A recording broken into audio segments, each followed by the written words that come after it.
Khan Y आए, किंतु बीजापुर से निकलते हुए खान ने रास्ते में कई गांव लूटे, कई निरपराध लोगों को उसने ठार मारा, मंदिरों का नाश किया। उसके बाद ही वो वाई पहुंचा। खान के द्वारा फैलाए गए अत्याचार की बातें शिवाजी महाराज के कानों तक पहुंची। तब वे प्रतापगढ़ में थे। राजा की पत्नी सईबाई साहिब बहुत ही बीमार थी। विपत्ति के घने बादल गड़गड़ाहट करते हुए छा रहे थे। खबर भयानक थी। यवनों ने तुळजापुर में भवानी की मूर्ति को खंडित किया था, मानकेश्वर का शिवालय तोड़ा था, जबरदस्त आतंक मचाया था। यवनों द्वारा फैलाया हुआ अत्याचार शिवाजी सह नहीं सकते थे। उन्होंने ठान ली अफजल खान का सामना करने की, जिसने अपने पिता को जंजीरों में बांधकर जुलूस निकाला था, जिसने अपने भाई से दगा किया था, जो स्वराज की धज्जियां उड़ाने के लिए चारों ओर जुल्म की झड़ियां बरसा रहा था। उसकी इज्जत की धज्जियां नहीं उड़ाई तो मेरा नाम शिवाजी नहीं। उस वक्त रानी सईबाई मृत्युशैया पर थी। उनका ये अंतिम प्रवास राजा से देखा नहीं जाता था। फिर भी मन को मजबूत करके स्वराज्य की रक्षा के लिए उन्होंने जो प्रतिज्ञा की थी उसे पूरा करना ही था। कैसा महान त्याग! शिवाजी राजा का जीवन ही ऐसा था। प्रतिज्ञा अति कठिन थी, और कठिन ना हो तो प्रतिज्ञा क्या। राजा ने खान से मिलने से पहले जीजा माता को वंदन किया। मां साहिब ने मन को मजबूत करते हुए राजा को विदा दी, आशीर्वाद दिए। उन्होंने कहा, शिवबा, विजयी भव, चढ़ती दौलत तुम्हें फले। शिवबा, बुद्धि से काम लेना। संभाजी का ऋण चुकता कर दो शिवबा, संभाजी का ऋण चुकता कर दो। अफजल खान से बदला लो। शिवाजी राजा प्रतापगढ़ पहुंचे। खान का मकाम वाई में था। खान ने शिवाजी को मुलाकात का संदेशा भिजवाया, पर शिवाजी को पूरा ख्याल था कि खान जरूर उनसे दगा करेगा। वे बहुत ही सावधान थे। उन्होंने चाल चलते हुए खान को कहलवाया कि खान साहब, मैं अत्यंत भयभीत हो गया हूं। मैं आपकी शरण में आ रहा हूं, पर वाई आकर आपसे मिलने की मुझ में हिम्मत नहीं है। इसलिए बेहतर यही होगा कि आप ही प्रतापगढ़ पधारें। शिवबा के मन की बात खान ताड़ नहीं सका। उसे लगा अपने आप को शूरवीर समझने वाला शिवाजी तो पहाड़ी का चूहा ही निकला। खान ने शिवाजी की बात मंजूर रखी और प्रतापगढ़ जाने का तय किया। शिवाजी ने प्रतापगढ़ पर एक भव्य मंडप बनवाया था। उसे हांडी झुम्मरों से सजाया गया था। गलीचे बिछाए गए थे, मलमल के नक्शीदार पर्दे लगाए गए थे, बड़ा ठाठ रचाया गया था। सवेरा हुआ। राजा ने शंकर की आराधना शुरू की।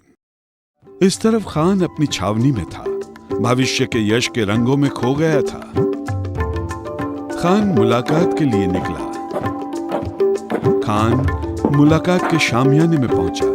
तभी खान की गाफिल फौज के इर्द गिर्द राजा के मावड़ा चारों ओर छुपकर इशारे का इंतजार कर रहे थे।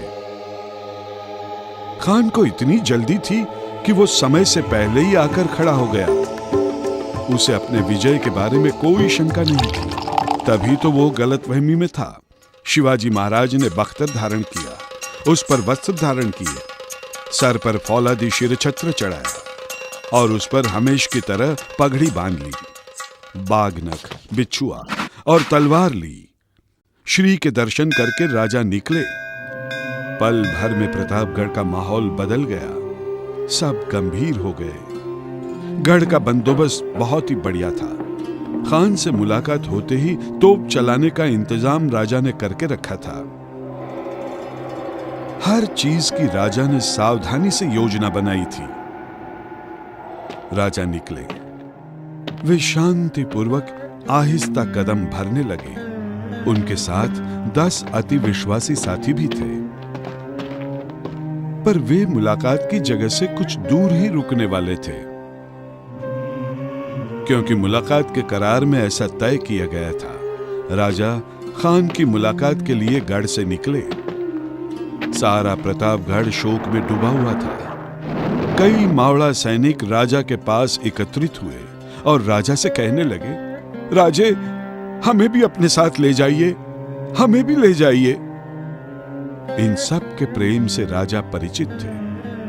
उतने ही प्रेम से राजा ने कहा, मेरे साथ चलने के बजाय तुम सब गढ़ की रक्षा करना। मेरे भाइयों, संभाजी राजा का ख्याल रखना, स्वराज्य की रक्षा करना, शाहजी महाराज को मेरा मुजरा पेश करना। ऐसा कहते हुए राजा निकल पड़े, किंतु रास्ते में ही खान शामियाना लगा के बैठा था, पर उसने सैयद बंडा नाम के वीर जवान को अपने साथ रखा था। साथ में किसी को भी यहां न लाया जाए, यह भी तय हुआ था।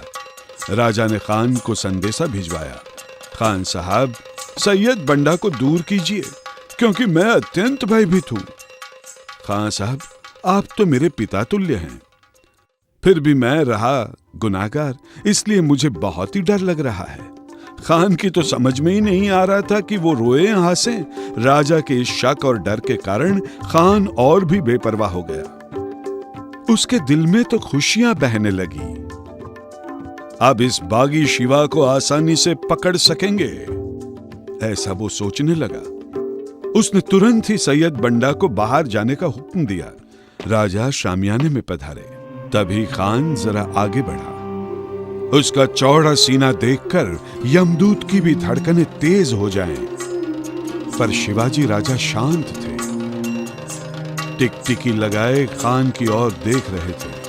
खान को यह बहुत ही स्वाभाविक लगा। अपनी कठोर भाषा और सुल्तानी मिजाज से उसने शिवाजी राजा से कहा, तुम अपने आप को बड़े हिम्मतवान और बहादुर समझते हो क्या? बेअदबी से गलत रास्ते पर क्यों जा रहे हो? बादशाह आदि आदिल शाह, बादशाह कुतुब शाह और मुगल बादशाह के हुक्म को ठुकराकर तुम बेलगाम बर्ताव क्यों कर रहे हो? तुम्हारा अहंकार तोड़कर तुम्हें पाठ सिखाने ही मैं यहां आया हूं। तुम्हारे सभी किले मेरे हवाले करके मेरी शरण में आ जाओ। अपना घमंड छोड़कर इस अफजल खान से मिलो। आओ शिवा, आओ, ऐसे डरो मत मुझसे, आओ मेरी बाहों में आ जाओ।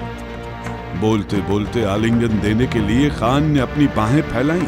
वो अपनी बाहों में शिवाजी राजा को, स्वराज्य को, मां साहब के पुत्र सुख को और सह्याद्री के दिल को कुचल डालना चाहता था।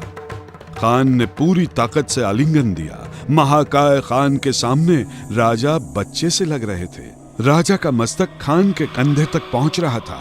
अचानक खान ने राजा का सर दबाया। कुछ समझ में आए उसके पहले ही खान ने अपनी कटार निकाली और जोर से उसने वो कटार राजा के पेट में घुसेड़ दी। राजा को कोई असर नहीं पहुंचा, क्योंकि अंदर बख्तर पहना हुआ था। अब खान को राजा की चाल समझ में आई। उसने राजा का गला दबाया, पर खान को जरा सा भी समय न देते हुए राजा ने बड़ी फुर्ती से बिछुआ के दांत खान के पेट में घुसेड़ दिए। खान की अंतड़ियां पेट चीरकर बाहर आ गई। वो जोरों से चीख उठा, या अल्लाह, दगा दगा हुआ है, लहू लहू, दुश्मन ने मेरा कत्ल किया है, मेरा कत्ल किया, पकड़ो उसे, पकड़ो, काट डालो। अपने पेट के जख्म को दोनों हाथों से दबाता हुआ खान चिल्ला रहा था। खान शामियाने से बाहर आया। उसके आदमी तेजी से पालकी लेकर आए। कैसे वैसे खान पालकी पर चढ़ गया।